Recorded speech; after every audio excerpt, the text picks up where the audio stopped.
Hola, buenas tardes, ¿cómo están? ¿Qué tal? Bueno, continuamos con el trabajo. La idea hoy es ir a ver una cuestión bien técnica, ¿sí?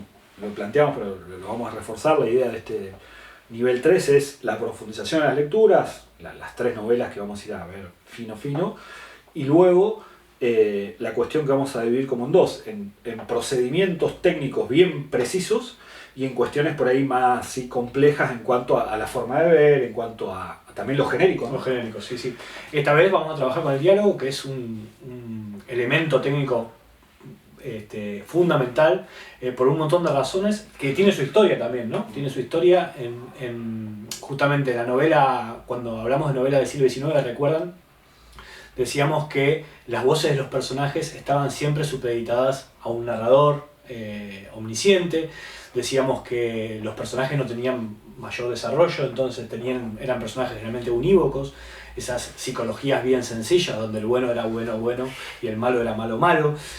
Si recuerdan, hablamos muy bien de justamente que ese gran narrador omnisciente que ocupaba todo el espacio manejaba a esos personajes como si fuese un titiritero y de algún modo servían como, digamos, como elementos casi, ¿cómo diría? Sí, sí, secundario. Secundarios, ¿no? En un plano lateral para explicar el gran tema que quería desarrollar ese narrador. Sí, el diálogo no tenía un trabajo tan fino desarrollado, sino que era una herramienta más para ir a trabajar lo que quería el narrador, ¿no? Sí.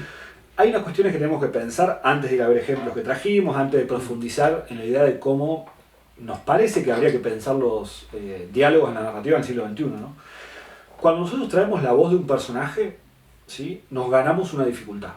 Pensemos en el texto usual, que tenemos un narrador en primera o en tercera, lo que usamos con mayor frecuencia, y traemos voces de los personajes. Bueno, ¿qué significa eso? Que tenemos que ir a construir otras voces, ¿sí? Porque ahí ya vamos a tener que diferenciar la voz del narrador con la voz de los personajes. Pensemos en dos personajes diferentes.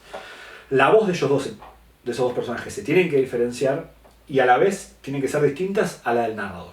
Entonces lo primero que deberíamos pensar es que si no viene a solucionarnos una cuestión que no pueda resolver el narrador, ¿sí?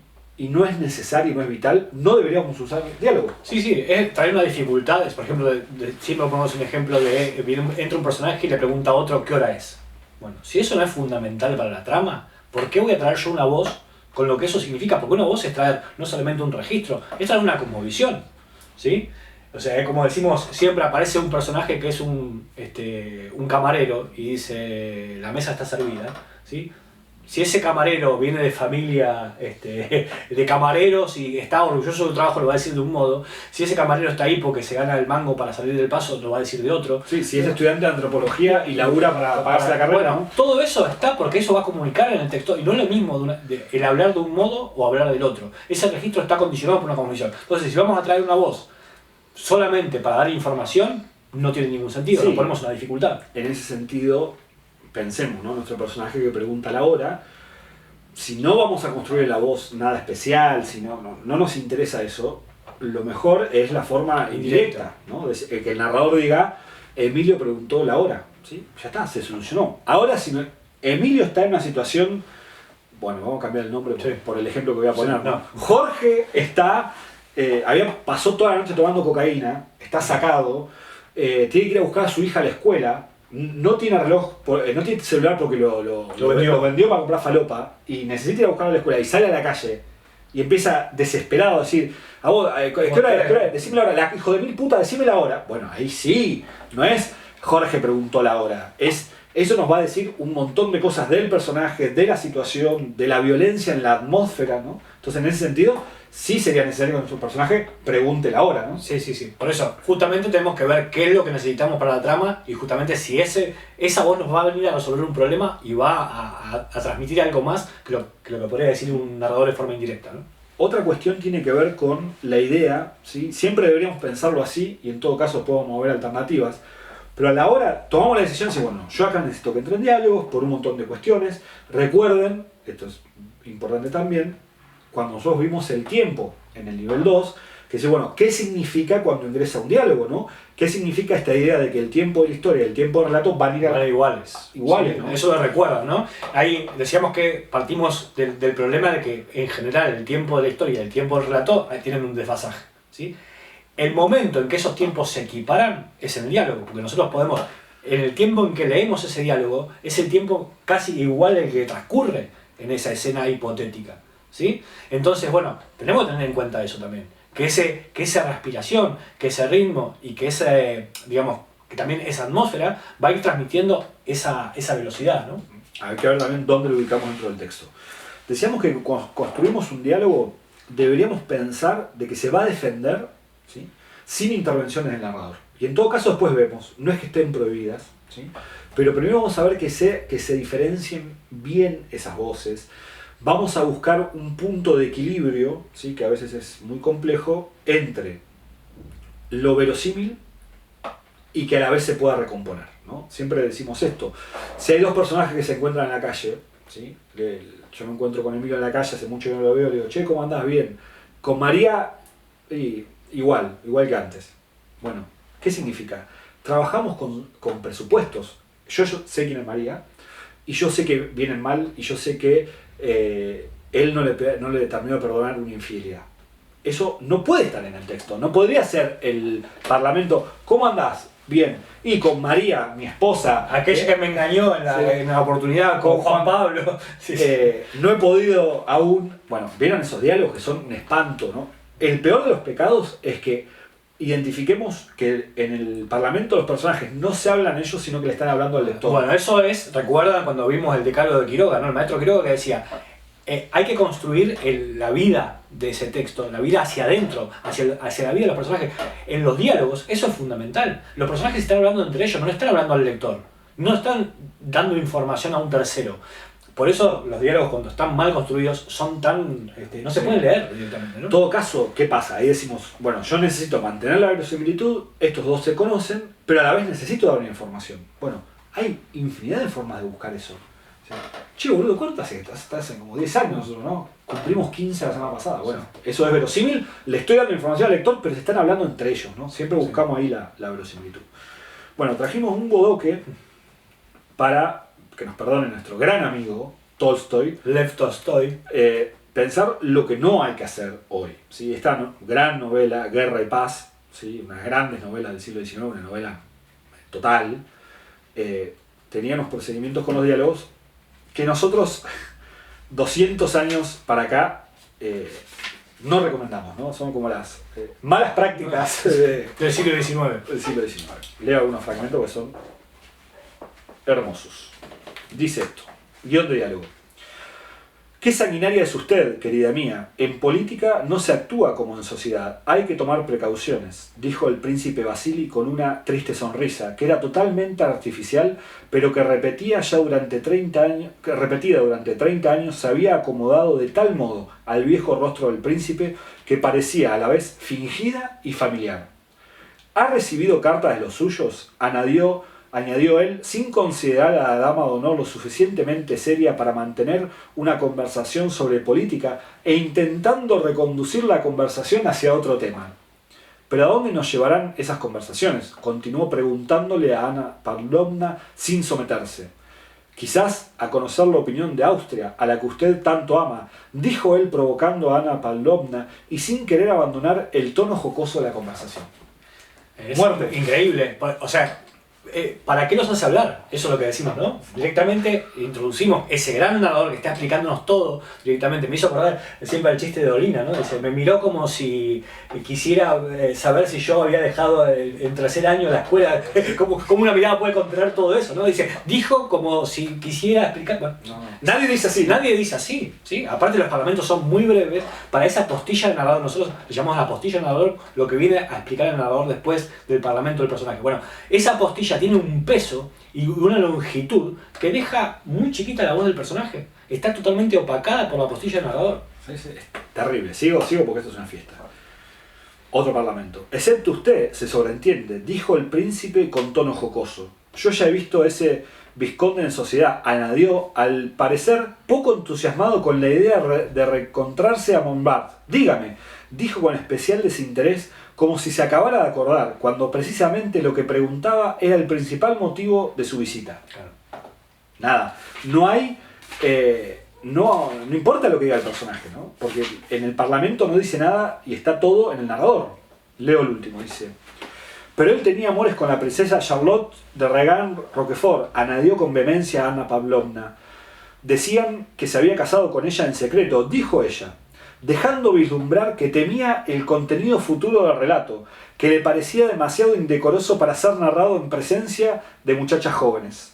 Tener un cariño no impide tener otro, continuó el vizconde sonriendo ampliamente y sin percatarse del temor de Anna Pavlovna. Sí, claro. Odio. Sí, a ver, vamos a contextualizar esto otra vez, ¿no? O sea, eso en el siglo XIX funcionaba porque... Era cool. Era cool eso. Por supuesto, porque no teníamos toda la información que tenemos hoy, porque no estábamos contaminados por la televisión, por el cine, por otras cuestiones. La verosimilitud cambió, la forma de entender la verosimilitud cambió. Entonces eso era muy efectivo, de hecho es una obra maestra, pero hoy, pensando eso, es ilegible casi, ¿no? Es insoportable, los personajes quedan completamente llevados a la mínima expresión, ¿no? Es igual, el narrador se encarga de todo. En general, no leemos esto en los textos de ustedes, algo tan extremo, pero sí todavía queda esta idea de que tenga que haber una postilla al narrador, ¿no? Sí, sí. Porque parece que el diálogo queda raro. A veces, porque no reflexionamos sobre eso. Bueno, el diálogo para mí es así. Hola, dijo tal, tal, tal. Hola, dijo tal, tal, tal. Y ahí es cuando aparecen esas cosas horribles, que es cuando el dijo no lo queremos repetir, y ahí entran todas, ¿no? Farfulló, espetó, Vociferó. sí, conminó. Nadie dice eso, ¿sí? Nadie dice eso, es extrañísimo, nadie vocifera, nadie farfulla, ¿sí? Si ponemos eso ahí, tenemos que identificar que tenemos un problema, y el problema no es en la palabra dijo. Si, en todo caso, es mejor si consideramos, ¿sí? Luego de evaluarlo mucho, de que necesitamos una postilla, pongamos dijo. Sí, sí. Es mucho menos insoportable que... No buscar esa sinonimia, una cosa barroca, rebuscada, que no tiene Porque sentido. lo que estamos haciendo en primer lugar es decir, le estamos poniendo algo y decir, miren que acá tengo una dificultad. Sí. Bien, vamos a leer un ejemplo moderno, ¿no? Esto es del siglo Martín Cohen, que es un escritor que nos gusta mucho, pero en este ejemplo, bueno, nos parece que no está tan acertado. Voy a leer primero de una manera y luego de otra. Dice: ¿sabes qué? Estuve en Ingeniero White. ¿En serio? ¿Y qué le pareció? Me gustó, pero es extraño. El aire del mar me gustó. ¿El aire? El aire está totalmente envenenado por las fábricas del cordón industrial. ¿De veras? Parecía con sal. Es el veneno. Vi un poco movimiento, eso sí. Son malos tiempos, hay poco trabajo. De todas maneras, con 2 barcos más que amarren a la noche, ya todo se llena y está segura la animación. ¿La noche? Claro, sí, la noche debe ser otra cosa. La noche es otra cosa. Señor, sí, se olvida el vuelto. Señor, sí, le recomiendo el Black Cat. Bien. Eso sería un diálogo, se entendió perfecto. Hay un forastero que llega, un puerto, ¿no? Y bueno, el kiosquero que le da el vuelto le dice, le recomiendo un prostíbulo, podemos intuir, ¿no? Y hablan de la otra ciudad, habla de otra ciudad. La visión que tiene el personaje que estuvo de visita, que le pareció un lugar encantador, y el otro dice, no, hermano, eso es la muerte. La muerte, bien. Esto no está escrito de ese modo, yo lo leí obviando las apostillas del narrador. Ahora voy a leer con las apostillas del narrador. ¿Sabes qué? Le digo, estuve en Ingeniero White. ¿En serio? No se sorprende. ¿Y qué le pareció? Me tomo mi tiempo para elegir bien las palabras. Me gustó, pero es extraño. No dice nada. El aire de mar me gustó. ¿El aire? El aire está totalmente envenenado por las fábricas del cordón industrial. ¿De veras? Me aturullo. Parecía con sal. Es el veneno, me quedo pensando. Vi poco movimiento, eso sí, se encoge de hombros. Son malos tiempos, hay poco para el trabajo. Parece lamentarlo y yo no sé bien qué decir. De todas maneras, retoma y sigue, con 2 barcos nada más que amarren, a la noche ya todo se llena y está segura la animación. ¿Hago una pausa o se hace una pausa? La noche, murmuro. Claro, sí, la noche debe ser otra cosa. La noche es otra cosa, subraya con un gesto. Giro hacia la puerta y me dispongo a salir. Señor, oigo que dice, contesto de espaldas, sí, se olvida el vuelto.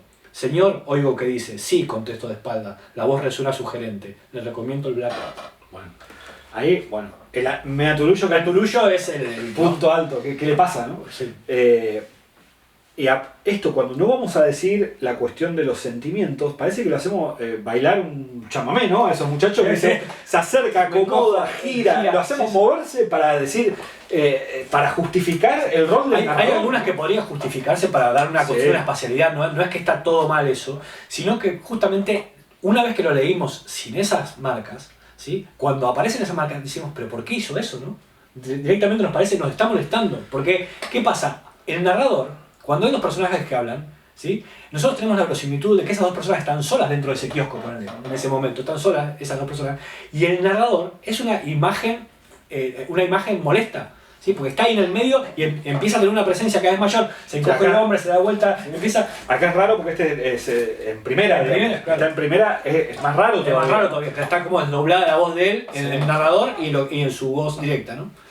También que tiene esto de, bueno, obviamente que es un acuerdo de la verosimilitud, ¿no? De que siempre está el Parlamento perfecto como fue, sí.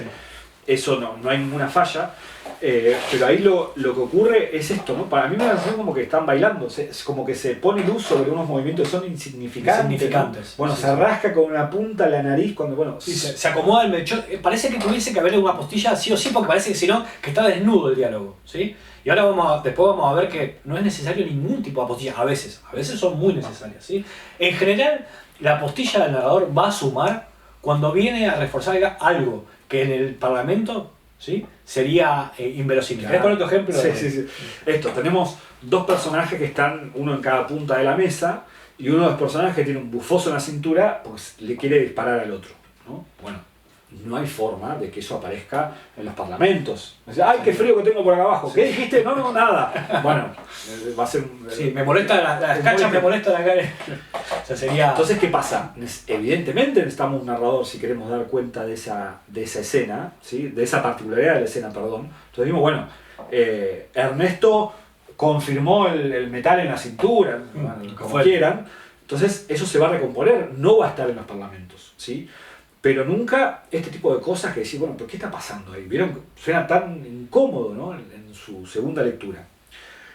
Ahora vamos a pensar un ejemplo que es el de Manuel Puig, ¿sí? Manuel Puig lo hemos mencionado en el nivel inicial. Manuel Puig es un gran maestro de la técnica, nosotros recomendamos mucho que lean a Puig porque ahí hay su obra, es un gran manual de técnica narrativa. Y en la novela El beso de la mujer araña, lo que hace es construir toda una novela, sacando, bueno, creo, un pedacito del último párrafo, con diálogos sin más intervención del narrador que el guión de diálogo. Es una novela en tercera, no es una novela polifónica, porque entendemos que el rol que hace el narrador, que en este caso es mínimo, está, esas voces no son independientes, las trae el narrador, pero toda la novela se cuenta con diálogos y el narrador solo pone el guión, ¿sí? Es la historia de dos personajes que están en una celda en los 70 en Argentina. Uno es militante político y el otro es gay y se trasviste y está... Un decorador, ¿no? Sí. Te dirías. Está por eso preso, por la falta de decoro justamente en su accionar. Y hay un vínculo muy, muy cercano ahí, ¿no? Bien, como dijimos, está en tercera porque tiene la marca del guión de diálogo. No se va a ver acá, pero bueno, son diálogos todo, ¿no? Es la voz de Molina y la voz del otro personaje, ¿sí? Todo, uno seguido del otro. Bien. ¿A dónde te duele? Adentro del pecho y en la garganta. ¿Por qué será que la tristeza se siente siempre ahí? Es verdad. Y ahora vos, me cortaste las ganas de llorar. No puedo seguir llorando. Y es peor que el nudo en la garganta. Cómo me está apretando, es algo terrible. Es cierto, Molina. Ahí es donde se siente más la tristeza. ¿Sentís muy fuerte? ¿Te aprieta muy fuerte ese nudo? Sí. ¿Es acá que te duele? Sí. ¿No te puedo acariciar? Sí. ¿Acá? Sí. ¿Te hace bien? Sí, me hace bien. A mí también me hace bien. ¿De veras? Sí, qué descanso. ¿Por qué qué descanso, Valentín? Porque no sé. ¿Por qué? Debe ser porque no pienso en mí. Me haces mucho bien. Debe ser porque pienso en que me necesitas y puedo hacer algo por vos. Valentín, a todo le buscas explicación. Qué loco sos. ¿Será que no me gusta que las cosas me lleven por delante? Quiero saber por qué pasan las cosas. Valentín, ¿puedo yo tocarte a vos? Sí. Quiero tocarte ese lunar un poco gordito que tenés ahí arriba de la ceja. ¿Y así puedo tocarte? ¿Y así? ¿No te da asco que te acaricie? No. sos muy bueno. De veras sos muy bueno conmigo. No, vos sos el bueno. Valentín, si querés podés hacerme lo que quieras, porque yo sí quiero. Si no te doy asco, no digas esas cosas, callado es mejor. Me corro un poco contra la pared. No se ve nada, nada, en esta oscuridad. Despacio. No, así me duele mucho. Esperá, no, así es mejor. Déjame que me levante las piernas.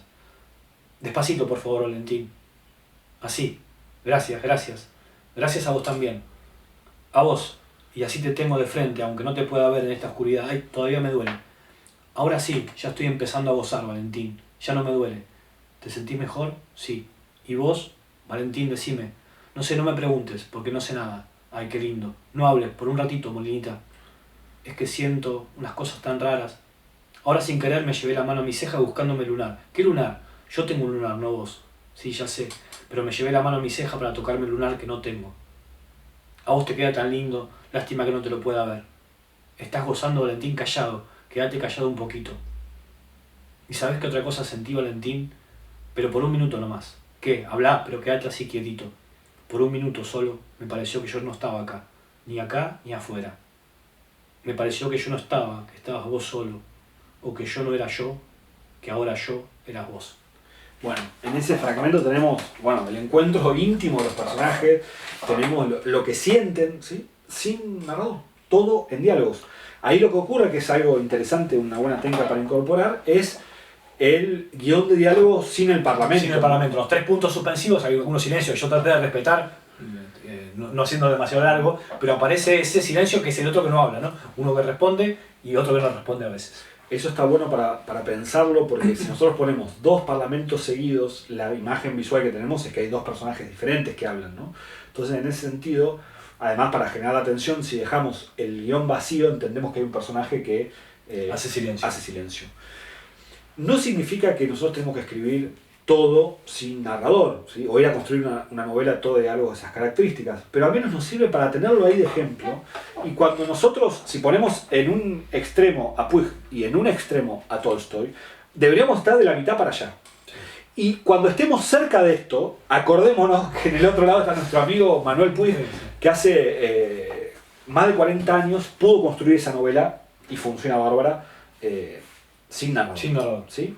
Bien, ahora vamos a ver un ejemplo que integra un poco más la cosa para pensar de, bueno, ¿cuándo es que entra el narrador? Para sí, decir, esto es interesante porque si no pareciera que sí, bueno, el narrador no se tiene que meter nunca los diálogos. No es eso, no estamos diciendo eso. Tiene que ir a hacer un trabajo justamente de, decíamos siempre el símil de el árbitro de box. ¿Vieron que acomoda, que va acomodando entre los dos, pero parece que no estuviera, nos deja...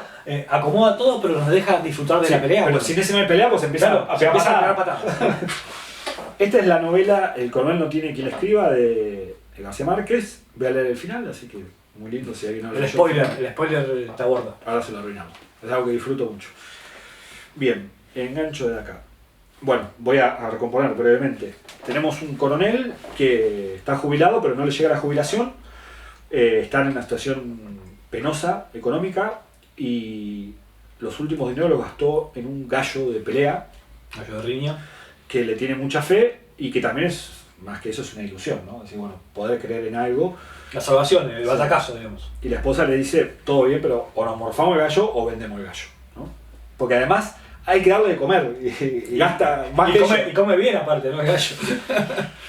Bien, dice, ella apareció en la puerta espectral iluminada desde abajo por la lámpara casi extinguida. La apagó antes de entrar al mosquitero, pero siguió hablando. Vamos a hacer una cosa. Lo único que se puede hacer es vender el gallo, dijo la mujer. También se puede vender el reloj. No lo compran. Mañana trataré de que Álvaro me dé los 40 pesos. No te los da. Entonces se vende el cuadro. Cuando la mujer volvió a hablar, estaba otra vez fuera del mosquitero. El coronel percibió su respiración impregnada de hierbas medicinales. No lo compran. Ya veremos, dijo el coronel suavemente, sin un rastro de alteración en la voz. Ahora duérmete. Si mañana no se puede vender nada, se pensará en otra cosa. Trató de tener los ojos abiertos, pero lo quebrantó el sueño. Cayó hasta el fondo de una sustancia sin tiempo y sin espacio, donde las palabras de su mujer tenían un significado diferente. Pero un instante después se sintió sacudido por el hombro. «Contéstame», El coronel no supo si había oído esa palabra antes o después del sueño. Estaba amaneciendo. La ventana se recortaba en la claridad verde del domingo. Pensó que tenía fiebre, le ardían los ojos y tuvo que hacer un gran esfuerzo para recobrar la lucidez. ¿Qué se puede hacer si no se puede vender nada?, repitió la mujer. Entonces ya será 20 de enero. El 20% lo pagan esa misma tarde. Si el gallo gana, dijo la mujer, pero si pierde, ¿no se te ha ocurrido que el gallo puede perder? Es un gallo que no puede perder. Pero suponte que pierda. Todavía faltan 45 días para empezar a pensar en eso. La mujer se desesperó. Y mientras tanto, ¿qué comemos?, preguntó y agarró el coronel por el cuello de la franela. Lo sacudió con energía. Dime, ¿qué comemos? El coronel necesitó 75 años. Los 75 años de su vida, minuto a minuto, para llegar a ese instante. Se sintió puro, explícito, invencible en el momento de responder: mierda. Bueno, ahí termina la novela. Termina con un parlamento y bueno, ahora vamos a pensar lo bien que administra todo eso, ¿no? Es perfecto, ¿no? Es perfecto. Él sabe que tiene el as en la manga de la respuesta del coronel a la mujer. Y todo esa gran apostilla del narrador final, lo que está haciendo es demorar justamente el parlamento, ¿no? Imagínense que eso fuese Claro. de forma indirecta. Imagínense que el narrador hubiese dicho, y entonces el coronel le contestó que comerían mierda. No tiene la potencia de ninguna manera. Y lo mismo sin ese párrafo en el medio de la respuesta final, ¿sí? Dime que comeremos mierda. No es lo mismo que el coronel 75 años. Lo prepara y la piña es más fuerte, ¿sí? Entonces, todo lo que hace acá el narrador, después si lo van a buscar, se le puede sacar un dijo del coronel, digamos, ¿no? Sí, una cosita, un texto que tiene 70 años, ¿no? Sí. 65 años. Lo que hace el narrador ahí es completamente necesario. Vamos a poner ejemplos donde creemos que es necesario el narrador. Como decía Emilio antes, en el diálogo el tiempo de la historia y el tiempo del relato van a la misma velocidad, entonces es muy difícil querer dar cuenta del paso del tiempo, ¿no? Porque decir, bueno, tengo esta escena, tengo la pareja, mi cuento es la pareja que festeja el aniversario, ¿sí? 10 años, están cenando en un restaurante. ¿Qué pasa? Hay algo que... lo que esperan. Hay alguien que pregunta algo, che, nunca me contaste tal cosa, se derrota. Bueno, yo estoy en mi texto que va a tener 6 carillas, necesito dar cuenta de 1 hora y media. Bueno, ¿qué hago? Si yo escribo todo derecho, mi texto van a ser 15 minutos. Es inverosímil. Son 15 minutos, ¿sí? Entonces, ¿qué es lo que ocurre? Si en el medio tenemos pasaje narrativo, que no es lo mismo que el narrador dijo Carlitos mientras se rascaba la cabeza, sino que se corta eso, párrafo aparte, y entra el narrador, ¿sí? Va a narrar el narrador, ahí tenemos la sensación del paso del tiempo, ¿sí? ¿Qué es lo que puede hacer ahí? Puede ir a describir o puede también ir a recuperar cosas, sí, ¿no? puede hacer un flashback y contar algo de cuando ellos se conocieron, ¿sí? Y entonces cuando vuelva al diálogo entendemos que pasó el tiempo. Eso da la sensación del paso del tiempo. Puede quedarse describiendo algo y cuando vuelva entendemos que y por ejemplo vuelve y entramos en la mitad de una conversación, una respuesta, una cosa bien verosímil, ¿no? Algo, una palabra cortada, una respuesta sin pregunta que el lector no entiende pero refuerza la verosimilitud. Otra cosa importante, bueno, eso reforzamos, ¿no? El narrador en realidad puede hacer lo que quiera, siempre y cuando sea eficaz para el texto, en este caso para demorarlo, para recomponer cosas que decíamos antes, que son inverosímiles, ¿sí? Y aparte se puede florear, no necesariamente tiene que ser completamente lacónico. Se vuelve insoportable con la cantidad de información, con la cantidad de cuestiones que no están, ¿sí? En lo posible, que ese narrador puede ser bien descriptivo, en todo caso puede tener un lenguaje muy pulido, pero si se pone a analizar los sentimientos y él creyó que su alma estaba, bueno, ahí se derrumbó, ¿sí? Porque empieza a llamar la atención en algo que no nos interesa tanto, ¿no? Bueno, como imaginarán, lo que viene es escribir, ¿no? Escribir y escribir diálogo. Bien, la idea es que van a escribir 2 textos, volvemos a esos ejercicios tan lindos en el que escriben 2 textos, y de este modo.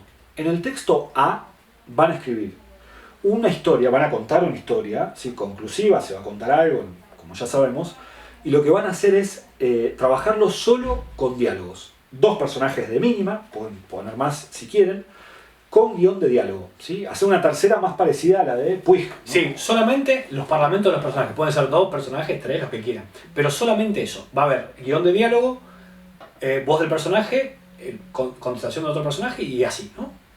Y luego van a tomar ese archivo, ¿sí? Lo van a duplicar en el texto B y lo van a escribir con el mismo texto, perdón, van a introducir intervenciones del narrador, ¿sí? Decimos 8 o 10 intervenciones del narrador, ¿sí? Pero que justifiquen, que lo mejoren al texto, pensando en García Márquez, ¿sí? Que no sea únicamente dijo, dijo, dijo. Sí, esas intervenciones, ¿qué van a hacer? Van a venir a completar justamente lo que no está en los parlamentos. Tienen que ser muy bien pensadas, decir, bueno, voy a reponer la espacialidad, voy a crear la atmósfera a partir de la postilla del narrador, voy a buscar algo que pinte mejor el personaje, puedo hacer un flashback, puedo describir, no sé, alguna circunstancia de la vestimenta del personaje, pero ir a pensarlas muy bien cómo esa postilla, esa mirada del narrador va a nutrir el texto sin cambiarlo, sin cambiar el sentido. No es que en uno tenemos un sentido y en el otro con las apostillas se completa o se cambia el sentido. Sí, podría haber algo esto de que sea más bien apostilla, ¿no? Que venga a continuación del Parlamento, pero también prueben de hacer narrativo. Fragmentos narrativos que lo sacamos de ahí en general, ¿sí? Lo sacamos del cuerpo del diálogo y lo ponemos como un párrafo aparte y ahí podemos abrir, ¿no? Podemos tener una gran introducción, por ejemplo, se puede cerrar con narrador. Sí, la idea tampoco es que el narrador no sea... O sea, no se coma el texto. No se coma el texto, ¿no? Esa es la idea. Bien, para hacerlo más práctico en la presentación les sugerimos que nos manden un solo archivo del trabajo B, del trabajo 2, y en todo caso los parlamentos o las apostillas lo ponen en negrita y nosotros la entendemos como ella. Es mucho más práctico. Bueno, cualquier duda nos consultan. Hasta acá llegamos, muchas gracias.